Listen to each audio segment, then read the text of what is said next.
بسم اللہ الرحمن الرحیم۔ صحرا کی آگ، مصنف اسلم راہی M.A۔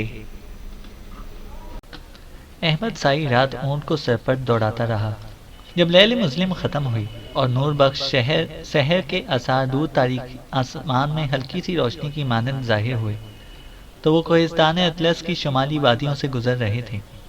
ایک جگہ پانی کا چشمہ دیکھ کر انہوں نے اونٹ کو روک لیا۔ دونوں نیچے اترے۔ اونٹ کا گھٹنا باندھ کر اسے چرنے کے لیے انہوں نے کھلا چھوڑ دیا۔ خود انہوں نے وہاں بیٹھ کر وضو کیا، پہلے فجر کی نماز ادا کی، پھر دونوں نے اکٹھے بیٹھ کر کھانا کھا لیا۔ اب سحر نے پوری طرح اپنا نقاب الٹ دیا تھا۔ مشرق کی طرف سے سورج اپنی پوری تمازت کے ساتھ طلوع ہوا تھا۔ وہ دونوں کچھ دیر وہاں بیٹھ کر باتیں کرتے رہے۔ اتنی دیر تک اونٹ بھی اپنا پیٹ بھر چکا تھا۔ دونوں پھر سوار ہوئے اور اپنے سفر پر روانہ ہو گئے۔ دوپہر تک وہ کوہستان اطلس کے اندر ہی اندر سفر کرتے رہے۔ اس کے بعد شمال مغرب کی طرف آگے بڑھنے کے لیے وہ صحرائے اوراس میں داخل ہو گئے۔ پچھلی رات کے تیز طوفان نے صحرا کے اندر سارے راستے معدوم کر دیے تھے، تاہم وہ اندازے سے اپنے اونٹ کو صحرا کے اندر آگے ہانکتے رہے۔ لگاتار 2 روز تک وہ صحرائے عروس کے اندر دھکے کھاتے رہے۔ اصل میں وہ صحرا کے اندر کوئی راستہ نہ پا کر بھٹک چکے تھے اور صحرا کی بھول بھلیوں میں کھو گئے تھے۔ انہوں نے صحرا سے نکلنے کی انتہائی کوشش کی، لیکن وہ ناکام رہے، اور پھر ان کے پاس پانی بھی ختم ہو گیا تھا اور ابھی تک وہ ریت کے بلند ٹیلوں کے اندر گھوم رہے تھے۔ ان کی سمجھ میں کچھ نہ آ رہا تھا کہ وہ کس طرف سفر کریں گے کہ کسی آبادی کی طرف نکلنے میں کامیاب ہو جائیں۔ ان کا اونٹ بھی اب تھک کر جواب دیتا جا رہا تھا۔ ایک روز سپہر کے قریب جبکہ وہ صحرا کی گرم ریت اور تپے ہوئے ٹیلوں کے اندر سفر کر رہے تھے، انولو شدت پیاس سے پانی پانی کرنے لگا۔ احمد پریشان ہو گیا اور بدحواسی میں اس نے دونوں مشکیزوں کو دیکھا جو خالی تھے اور دھوپ میں رکھے کپڑے کی طرح خشک ہو چکے تھے۔ قبل اس کے کہ احمد اس کی کوئی مدد کرتا، انولو بے ہوش ہو چکا تھا۔ گھبراہٹ اور پریشانی میں احمد نے اونٹ کو مہمیز لگا کر اس کی رفتار تیز کرنے کی کوشش کی، لیکن بھوکا پیاسا اونٹ اب خفگی اور ناراضگی کا اظہار کر رہا تھا۔ تھوڑی دیر دور دور تک پھیلے ہوئے صحرا میں اور سفر کرنے کے بعد احمد بھی پیاس کے باعث بے ہوش ہو چکا تھا۔ پہلے احمد انولو کو سنبھالے ہوئے تھا، اب جو اس کے اوسان بھی جاتے رہے تو دونوں اونٹ کی پیٹھ سے صحرا کی گرم ریت پر گر گئے اور ان کا اونٹ ان کے گرد منڈلانے لگا۔ احمد جب ہوش میں آیا تو اس نے دیکھا کہ سورج غروب ہونے کے قریب پہنچ گیا تھا۔ وہ ریت پر لیٹا تھا اور وہ ریت گرم نہیں ٹھنڈی تھی۔ اس کے دونوں ہاتھ پشت پر بندھے ہوئے تھے۔ اسے سر اٹھا کر دیکھا، اس کے دائیں طرف 2 خیمے نصب تھے جن کے سامنے ایک لڑکی اور 4 جوان بیٹھے تھے جو اپنی شکل و صورت سے رومن لگتے تھے۔ لڑکی بھی رومن تھی اور وہ سرخ و سفید رنگ اور لمبے قد کی ایک حسین ترین لڑکی تھی۔ اس لڑکی کی بڑی بڑی آنکھوں میں ایسی کشش تھی جیسے کسی بلوری نگار خانے میں رموز کن جھلک رہے ہوں۔ اس نوخیز اور شفق شمائل لڑکی کا چہرہ ایسا روشن و چمکدار تھا جیسے وہ فنون خیز چاندنی بن کر اندھیروں کا سینہ چھلنی کرنے اور کرنوں کا مستول بن کر صحرا کو گلزار بنانے کے لیے پیدا کی گئی ہو۔ احمد نے چند لمحوں تک ان 4 مردوں اور لڑکی کو بغور دیکھا، پھر وہ اٹھ کر بیٹھ گیا۔ اس نے ایسا محسوس کیا جیسے کوئی اس کے منہ میں پانی ڈالنے کی کوشش کرتا رہا ہو۔ اس نے جب اپنے بائیں طرف دیکھا تو وہاں 3 آدمی ریت پر بیٹھے اس کی طرف دیکھ رہے تھے۔ ان میں سے ایک انولو اور دوسرے 2 اس کے لیے اجنبی تھے۔ احمد کے سامنے شفاف پانی کی ایک تیز دھار بہہ رہی تھی۔ ان کے بالکل قریب ہی دائیں طرف ایک کوہستانی سلسلہ تھا جس کی طرف سے پانی کی یہ تیز دھار بہتی آ رہی تھی، اور صحرا کے اندر ذرا آگے جا کر پانی کی یہ ننھی دھار خشک ہو گئی تھی۔ احمد اٹھا، گھٹنوں کے بل وہ گیلی ریت پر بیٹھ گیا اور صحرا کی اس ننھی دھار سے پانی پینے لگا۔ وہ 4 جوان اور لڑکی جو رومن لگتے تھے اٹھ کر اس کے ارد گرد کھڑے ہو گئے۔ اب جب احمد پانی پی چکا تو پیچھے ہٹتے ہوئے اسے ان رومنوں سے پوچھا، تم لوگ کون ہو اور میں اس وقت کہاں ہوں؟ ایک رومن نے اس سے قریب ہوتے ہوئے کہا، ہم ملکہ جرارہ کی جاسوس ہیں اور ان کوہستانوں سے 50 میل مغرب تک کے علاقے کی نگہداشت کرتے ہیں۔ ان دنوں چونکہ مسلمانوں نے افریقہ پر حملہ کر رکھا ہے، لہٰذا ہم ان کی طرف سے چوکس رہتے ہیں۔ آج ہماری خوش قسمتی کہ ہمارے ہاتھ 2 مسلمان جاسوس آ گئے۔ ہم انہیں پکڑ کر اپنے مستقر کی طرف لوٹ رہے تھے کہ ایک جگہ تم اور تمہارا ساتھی بے ہوش پڑے مل گئے۔ ہم نے تم دونوں کو اٹھا لیا اور اس چشمے کے کنارے آ کر خیمہ زن ہو گئے کہ تم ہوش میں آؤ تو سفر جاری رکھا جائے۔ احمد نے انولو کے ساتھ بیٹھے دونوں نوجوانوں کی طرف اشارہ کرتے ہوئے پوچھا، کیا وہ دونوں جو میرے ساتھی کے پاس بیٹھے ہیں مسلمان جاسوس ہیں؟ اس نے رومن نے کہا، ہاں یہ مسلمان جاسوس ہیں اور نہایت خطرناک ہیں، یہ بھی صحرا کے اندر بھٹک گئے تھے، ہم نے بڑی مشکل سے ان پر قابو پایا ہے۔ احمد نے نرمی سے پوچھا، وہ تو مسلمانوں کے جاسوس ہیں اور تم لوگوں نے ان کے ہاتھ پشت پر باندھ رکھے ہیں، لیکن ہمارا کیا قصور؟ ہم سے ایسا سلوک کس بنا پر کیا گیا ہے؟ اور پھر ہم دونوں سے ہماری تلواریں اور ڈھالیں بھی چھین لی گئی ہیں۔ آپ لوگ کس لحاظ سے ہمیں مشکوک جانتے ہیں؟ رومن نے شکایت آمیز لہجے میں کہا، ہم نے تمہارے ساتھی سے پوچھا، لیکن وہ اتنا ہی بتاتا ہے کہ ہم دونوں غلامی کی زنجیریں توڑ کر بھاگے ہیں۔ اس نے کہا ہے کہ اب میرا ساتھی ہی میرا آقا اور رہبر ہے، وہ مجھے کہاں لے کر جائے گا مجھے خبر نہیں ہے۔ احمد نے کہا کہ وہ ٹھیک کہتا ہے، ہم دونوں اردیا کے بادشاہ کسیلا کے غلام تھے، ان کا مذہب بت پرستی، جبکہ ہم دونوں عیسائی ہیں۔ انہوں نے ہمیں بھی بت پرستی پر آمادہ کیا، لیکن ہم موقع پا کر وہاں سے بھاگ نکلے۔ ہمارے سامنے کوئی منزل نہ تھی، ہمیں کہیں بھی سر چھپانے کو جگہ چاہیے تھی، لیکن افسوس کہ ہم صحرا میں بھٹک گئے اور اب تمہاری گرفت میں مجبور اور بے بس ہیں۔ اس رومن نے فیصلہ کن انداز میں کہا، ہم تم دونوں کو آزاد نہیں کر سکتے اور نہ ہی ہم اس کے مجاز ہیں۔ تمہیں ہمارے ساتھ ملکہ جرارہ کے سامنے پیش ہونا ہوگا، وہاں جا کر اپنی کہانی کہنا، ہو سکتا ہے کہ وہ تم دونوں پر رحم کھا کر تمہیں رہا کر دے۔ سورج غروب ہونے کے لیے سرخ ہو کر نیچے جھکتا چلا جا رہا تھا۔ احمد کے چہرے پر اس رومن کی باتوں سے سختی اور بربریت پھیل گئی تھی، تاہم اس نے اپنے آپ کو سنبھالتے ہوئے کہا، سورج غروب ہو رہا ہے، مجھے سخت بھوک لگی ہے، میرا ساتھی بھی بھوکا ہے، کیا تم ہمیں کھانے کو کچھ نہ دو گے؟ رومن نے مسکرا کر کہا، ہمارے پاس کھانے کو بہت کچھ ہے، اطمینان رکھو تم بھوکے نہ رہو گے، اب ہم یہاں سے کھانا کھا کر ہی کوچ کریں گے۔ اس رومن نے لڑکی کی طرف دیکھتے ہوئے کہا، لاؤ کھانا لاؤ۔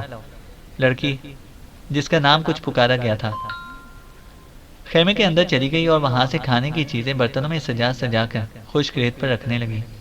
پہلے ان پانچوں نے خود کھانا کھایا، پھر انہوں نے ایک مسلمان جاسوس کے ہاتھ کھولے اور اسے کھانے پر بٹھایا، جبکہ ان کا ساتھی ننگی تلوار اور ڈھال ہاتھ میں لیے اس کے پاس کھڑا ہو کر پہرا دینے لگا۔ جب وہ کھانا کھا چکا تو اس کے ہاتھ دوبارہ پشت پر باندھ دیے گئے۔ اسی طرح انہوں نے دوسرے جاسوس اور انولو کو بھی کھانا کھلایا کر ان کے ہاتھ دوبارہ پشت پر باندھ دیے اور دو وہیں بیٹھ گئے جہاں وہ پہلے بیٹھے ہوئے تھے۔ آخر میں انہوں نے احمد کے ہاتھ کھولے اور اسے کھانے پر بٹھایا۔ ایک رومن اسی طرح ننگی تلوار اور ڈھال لیے اس کے سر پر سوار رہا۔ احمد نے پہلے اطمینان سے کھانا کھا کر سکون سے پانی پیا۔ پانی کا خالی برتن نیچے رکھنے کے بعد وہ بجلی کے کوندے اور تیز طوفانوں کی طرح حرکت میں آیا۔ اپنے دونوں ہاتھوں میں ریت بھر کر اس نے اس رومن کی آنکھوں میں ڈال دی جو اس کے سر پر کھڑا پہرا دے رہا تھا۔ جو ہی وہ رومن اپنی آنکھیں صاف کرنے لگا، احمد ایک جسٹ لگا کر آگے بڑھا۔ ایک جھٹکے کے ساتھ اس نے اس کے ساتھ ہاتھ سے تلوار اور ڈھال چھین لی اور دوسرے ہی لمحے وہ اس رومن کی گردن بھی کاٹ چکا تھا۔ ذرا فاصلے پر بیٹھے ہوئے تینوں رومن کھڑے ہو گئے اور انہوں نے اپنی تلواریں سونت لی۔ لڑکی بھی بدحواس ہو کر کھڑی ہو گئی، اس کی نازک کمر سے بھی تلوار لٹک رہی تھی، لیکن اپنی تلوار اس نے بے نیام نہ کی۔ احمد کی طرف بڑھتے ہوئے ایک رومن نے کہا، کیا تم سمجھتے ہو کہ ہمارے ایک ساتھی پر قابو پانے اور اسے قتل کرنے کے بعد تم اپنے مقصد میں کامیاب ہو گئے ہو؟ ابھی تمہیں ہماری 3 تلواروں کا سامنا کرنا ہوگا جو تمہیں لخت لخت اور تمہاری روح کو لہو لہو کر دیں گی۔ احمد نے تلوار لہراتے ہوئے کہا، قسم مجھے غار ہرا کی جس کے اندر اپنے رب کی پہلی وحی کے جواب میں میرے آقا و مولا صلی اللہ علیہ وسلم نے ما انا بکائی کہا، میں تم پر اولوں کی طرح برسوں گا۔ یاد رکھو تم صرف 3 ہو، اگر تمہاری تعداد 6 بھی ہوتی تو میں اس صحرا کے اندر میں تمہارے ازل و ابد اور مہد و لحد کے فاصلے کو سمیٹ کر رکھ دیتا۔ یاد رکھو میں مسلمان ہوں اور میرا رب جو لازوال ہے، دائم و قائم و قیوم ہے، میری مدد اور نصرت کا سامان کرے گا۔ رومن آگے بڑھ رہے تھے۔ احمد کے چہرے پر قہر اور بربریت کی شکنیں گہری ہو گئیں۔ لگتا تھا کہ وہ از مکان تا مکان ایک اندیشہ طوفان کھڑا کر دینے کا عزم کر چکا ہو۔ رومن جب قریب ہوئے تو احمد آگے بڑھا اور ان پر حملہ آور ہو گیا۔ تینوں رومن یہ سوچ رہے تھے کہ چند لمحوں کے ٹکراؤ کے بعد ہی وہ اپنے دشمن کو زیر کر لیں گے، لیکن انہیں مایوسی ہوئی۔ احمد نے حملوں میں ایسی تیزی اور بھیانک پن تھا کہ وہ چکرا کر رہ گئے۔ احمد کے خطرناک محب اور جان لیوا وار نے انہیں بار بار بوکھلا جانے پر مجبور کر دیا تھا۔ اچانک ان تینوں میں سے ایک احمد کی تلوار کا شکار ہو گیا اور اس کی لاش ریت پر گر کر عبرت کا سما پیدا کرنے لگی۔ دوسرے رومن نے جو ہی اپنے ساتھی کی لاش کی طرف بوکھلاہٹ میں دیکھا، احمد نے موقع سے فائدہ اٹھایا اور اس کی گردن بھی کاٹ کر رکھ دی۔ اب مقابلے پر صرف ایک رومن رہ گیا تھا جو اپنے آپ کو ایک زہریلے اور انتہائی دشمن کے سامنے بے بسو اور مجبور پا رہا تھا۔ کانپنے اور لرزنے لگا تھا۔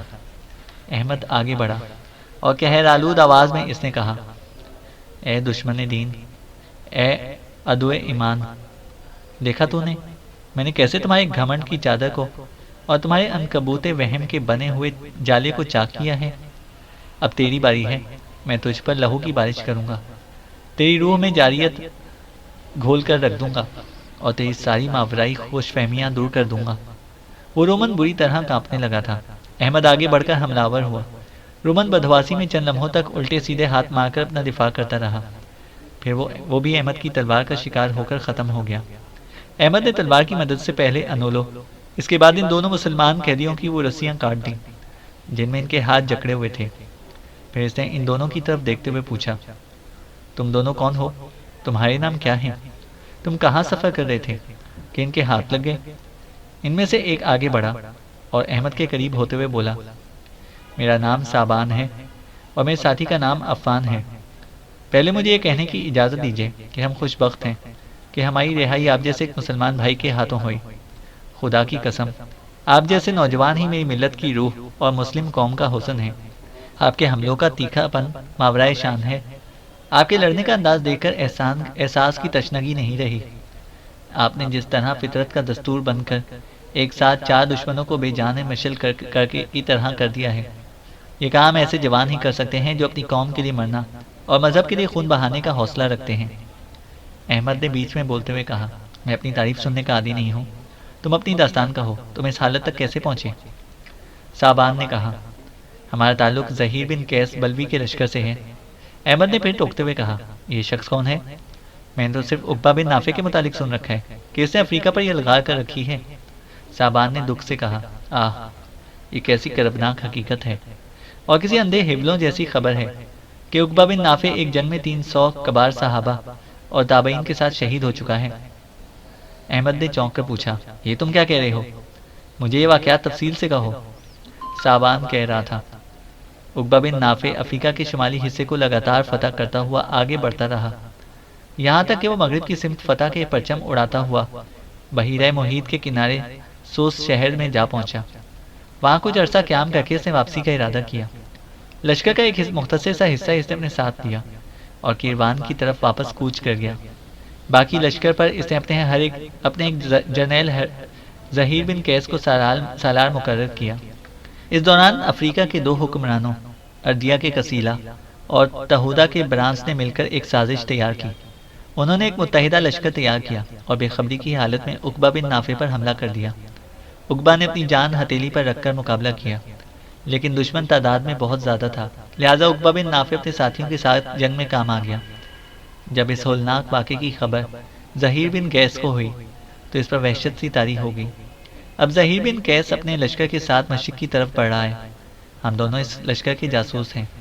ہمیں 2 روز پہلے روانہ کیا گیا تھا تاکہ اس راستے کی سلامتی کا خیال رکھیں جس پر ہمارا لشکر سفر کرتا آ رہا ہے، لیکن افسوس ہم ملکہ جرارہ کے ان آدمیوں کے ہاتھ لگ گئے اور اس کے بعد جو کچھ پیش آیا وہ آپ کی موجودگی ہی میں ہوا۔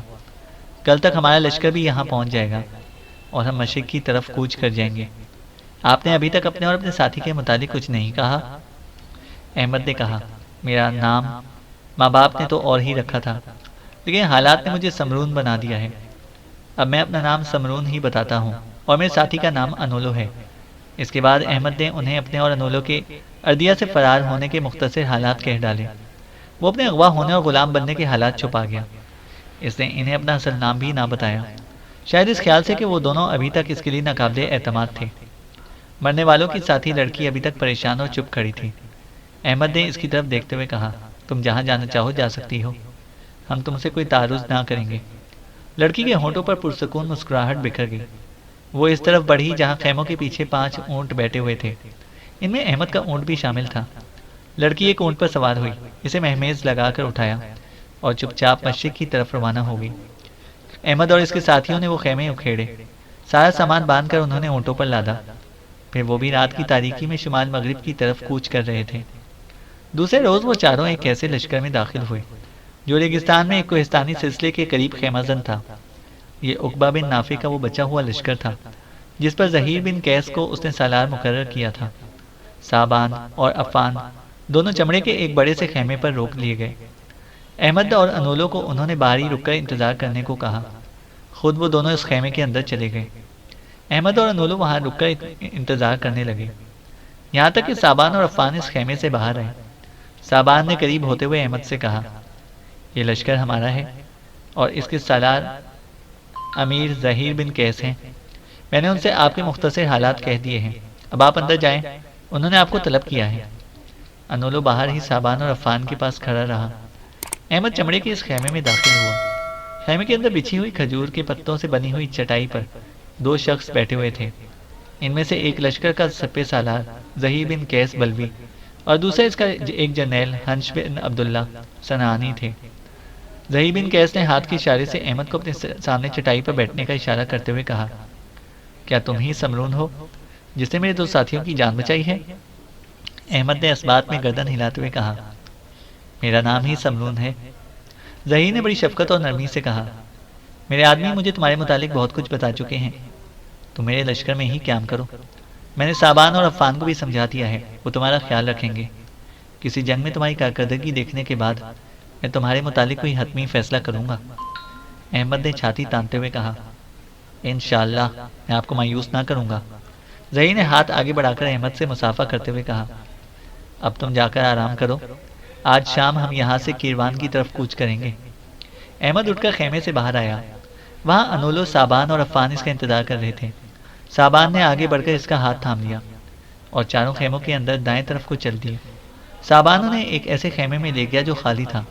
وہاں انہوں نے اکٹھے بیٹھ کر دوپہر کا کھانا کھایا اور تھوڑی دیر سستانے کے لیے وہ خیمے کی چٹائی پر بیٹھ گئے۔ اسی روز شام کے وقت ظہیر بن قیس نے اپنے لشکر کے ساتھ اس صحرائی پڑاؤ سے کوچ کیا اور چند روز کے لگاتار سفر کے بعد وہ کیروان شہر میں داخل ہوا۔ عقبہ بن نافع کی موت کے بعد شہر ویران پڑا تھا، کیونکہ افریقہ کے وہ لوگ جو اسلامی لشکر کی فتوحات اور تبلیغ کے باعث مسلمان ہو گئے تھے، وہ اب اپنے آپ کو غیر محفوظ تصور کرنے لگے تھے۔ وہ کیروان شہر کو چھوڑ کر دور دراز اور گمنام علاقوں میں جا کر آباد ہو گئے تھے۔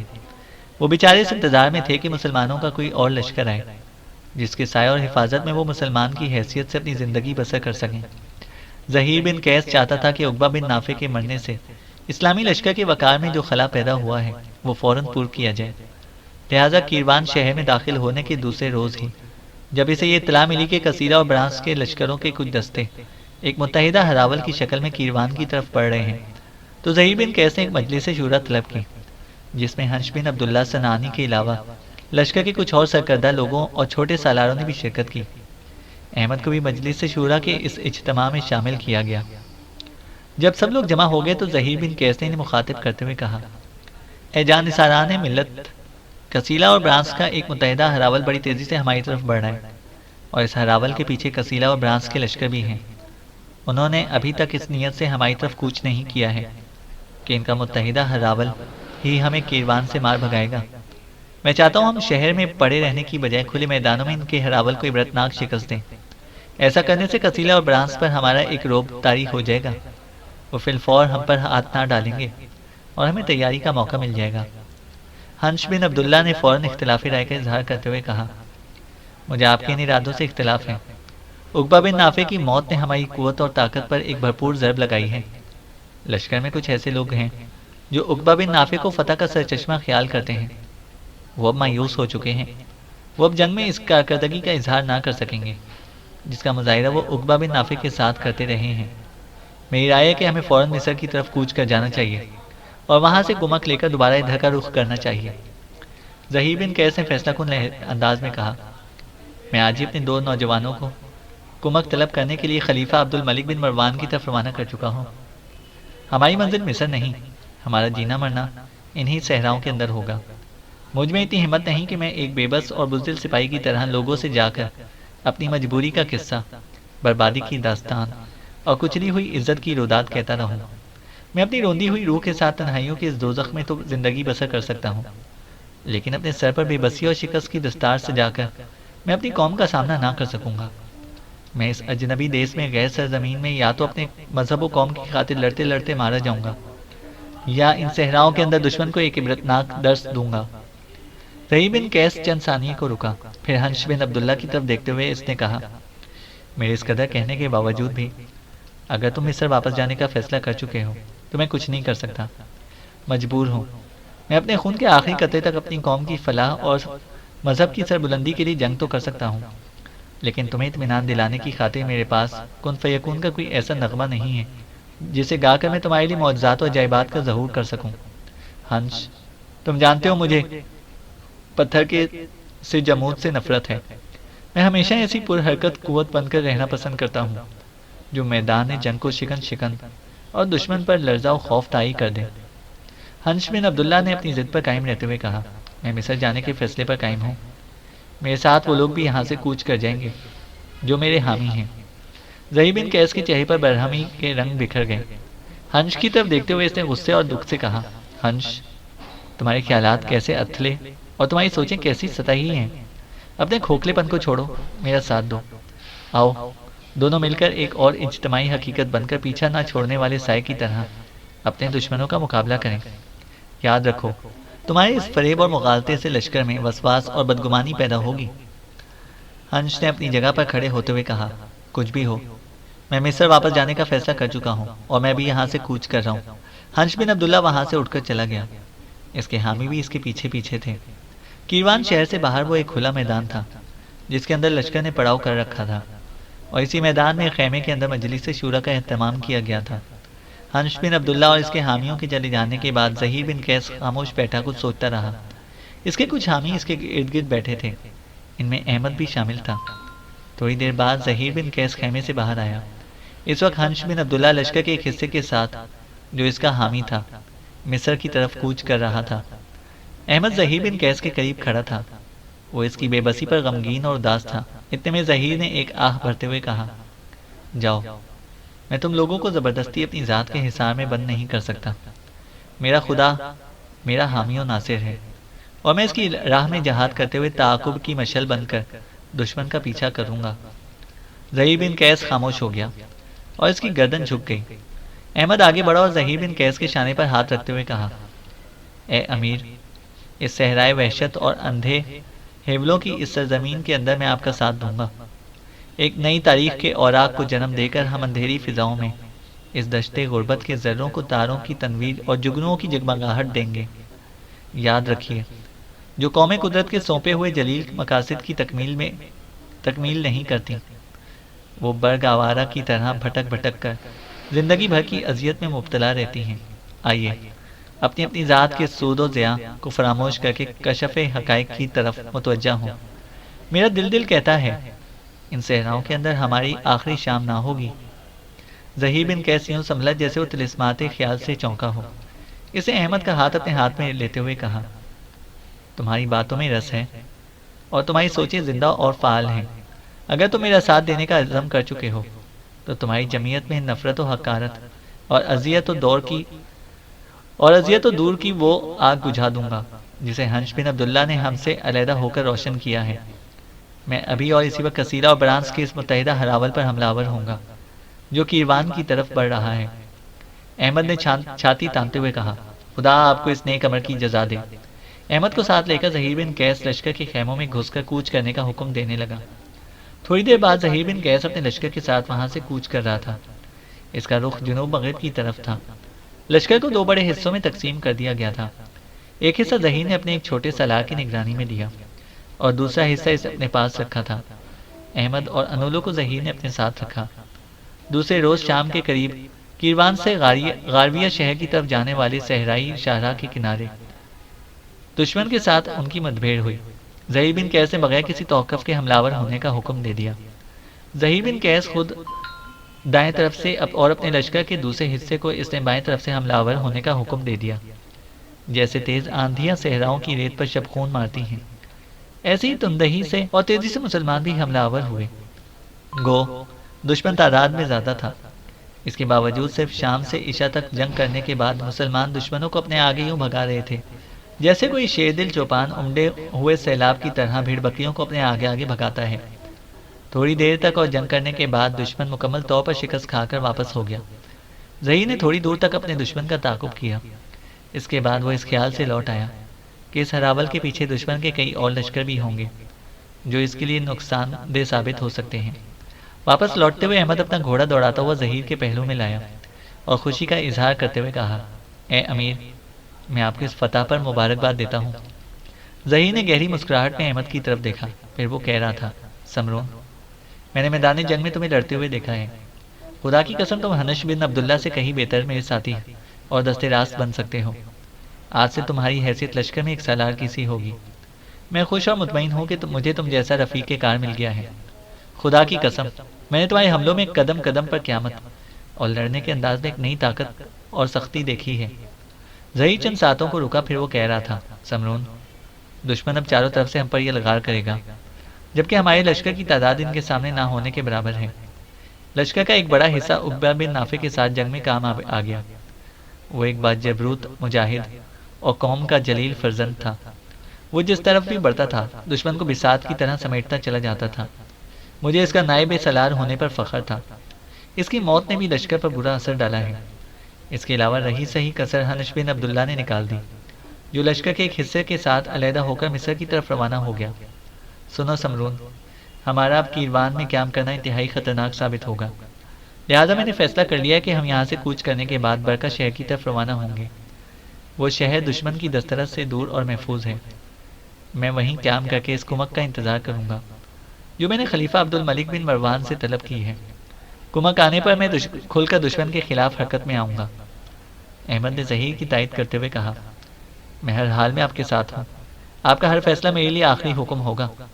ظہیر خاموش اور مطمئن رہا۔ لشکر اس جگہ آیا جہاں جنگ ہوئی تھی۔ وہاں سے اس نے وہ مال غنیمت سمیٹا جو دشمن چھوڑ کر بھاگ گیا تھا۔ اس کے بعد ظہیر اپنے لشکر کے ساتھ کیروان کی بجائے برکہ شہر کی طرف کوچ کر رہا تھا۔ برکہ شہر میں آبادی چونکہ زیادہ مسلمانوں کی تھی، لہذا ظہیر بن قیس کا اس شہر سے باہری قیام محفوظ اور پرسکون تھا، لیکن اسے برکہ شہر میں زیادہ انتظار کی زحمت نہ اٹھانا پڑی۔ عبد الملک بن مروان نے اس کے لیے فی الفور کمک روانہ کر دی تھی۔ 67 ہجری میں اپنے لشکر کو اثر نو منظم کرنے کے بعد ظہیر بن قیس نے دوبارہ مغرب کی طرف کوچ کیا۔ کسیلہ اور برانس کو بھی اپنے جاسوسوں کے ذریعے ظہیر کے کوچ کی خبر ہو گئی، لہذا زبردست جنگی تیاری کے بعد انہوں نے صحرائے بروج کے اندر کسی مقام پر اپنے جرار لشکر کے ساتھ قیام کیا اور اسلامی لشکر کی آمد کا انتظار کرنے لگے۔ ظہیر کو بھی اس کے قاصد دشمن کی نقل و حرکت کی خبریں دے چکے تھے، لہذا اس نے بھی سیدھا صحرائے بروج کی طرف بڑھنا شروع کر دیا۔ موسم سرما اپنے زوروں پر تھا۔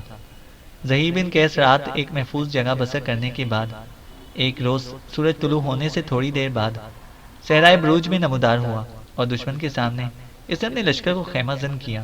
کسیلہ اور برانس نے مسلمانوں کو آرام کرنے کا موقع نہ دیا اور ان کے آتے ہی اپنی صفیں درست کرنا شروع کر دی۔ ظہیر بن قیس نے بھی اپنے آپ کو تیار کرنے میں زیادہ دیر نہ لی۔ اس نے اپنے لشکر کو فوراً 3 برابر حصوں میں تقسیم کیا۔ کلب اس نے اپنے پاس رکھا، میمنہ پر اس نے احمد بن حشم کو سالار مقرر کیا اور میسر کی کمانداری اس جرنیل کے ہاتھ میں تھی جو عبد الملک بن مروان کی طرف سے آنے والی کمک کا سالار بن کر آیا تھا۔ دوسری طرف لشکر میں رومن اور بربر تھے اور ان کے قیمتی ہتھیاروں کی چمک دور دور تک کوند رہی تھی۔ کسیلہ اور برانس دونوں پشت میں رہ کر جنگ کی نگرانی کرتے رہے اور سب سے پہلے انہوں نے اپنے کلب کو جنگ کی ابتدا کرنے کے لیے آگے بھیجا۔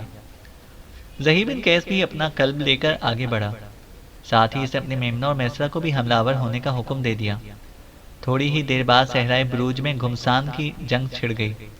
احمد نے کسیلہ اور برانس کو اپنے لشکر کے پیچھے رہ کر احکامات دیتے دیکھ لیا، لہٰذا وہ چھوٹا سا ایک کعوہ کاٹتا ہوا ان کی طرف بڑھا۔ راستے میں اس نے دشمن کی میمنہ پر اپنے حصے کے لشکر کے ساتھ ہلکے پھلکے حملے کر کے اور پھر پسپائی کی صورت میں پیچھے ہٹ کر اسے اپنے پیچھے لگا لیا۔ اب جنگ کی صورتحال یہ تھی کہ دونوں لشکروں کے کلب اور میسرہ ایک دوسرے سے گھمسان کی جنگ کر رہے تھے، جبکہ مسلمانوں کا میمنہ کسیلہ اور برانس کے میمنہ کے آگے آگے بھاگ رہا تھا۔ آگے آگے بھاگتے ہوئے احمد اس جگہ پر آیا جہاں کسیلہ اور برانس کھڑے تھے۔ اسے کسیلہ کی طرف دیکھتے ہوئے اسے للکارا، شاید وہ اسے کچھ کہنا چاہتا تھا، لیکن دشمن کا میمنہ چونکہ اس کے تعاقب میں تھا لہٰذا اس نے فوراً حملہ کر کے قصیدہ اور برانس کے علاوہ ان کے محافظ دستوں کو بھی تحقیق کر دیا۔ انولو نے بھی اس کام میں اس کی بھرپور مدد کی۔ آج وہ بھی احمد کے پہلو بہ پہلو زندگی اور موت کی جنگ کر رہا تھا۔ قصیدہ اور برانس کو ختم کرنے کے بعد احمد نے ان خیموں کا رخ کیا جن کے اندر دشمن کی خوراک اور رسد کے علاوہ ان کی عورتیں بھی تھیں۔ احمد اپنے لشکر کے ساتھ اندھا دھند ان خیموں میں اندر کو گھس گیا۔ خردگاہ کے محافظوں کو آنن فانن اس نے قتل کر دیا اور بڑی تیزی سے خیموں کو آگ لگانا شروع کر دی۔ اتنی دیر تک دشمن کا میمنہ اس کے سر پر آ پہنچا تھا۔ احمد نے فوراً اپنے لشکر کو سمیٹا اور بڑھ کر انتہائی مہلک اور جان لیوا حملہ دشمن کے میمنے پر کر دیا۔ یہ ایک ایسا سخت اور بروقت اور طوفانی حملہ تھا کہ دشمن پسپا ہو کر پیچھے ہٹنے لگا۔ دوسری طرف دشمن کے قلب اور محسرے کو جب قصیلہ اور برانس کے مرنے کی اطلاع ہوئی تو وہ کچھ بددل ہو گئے، اور پھر جب انہوں نے اپنے خیموں میں کو آگ میں جلتے اور اپنے میمنہ کو بری طرح پسپا ہوتے دیکھا تو وہ اور بددل ہو کر پیچھے ہٹنے لگا۔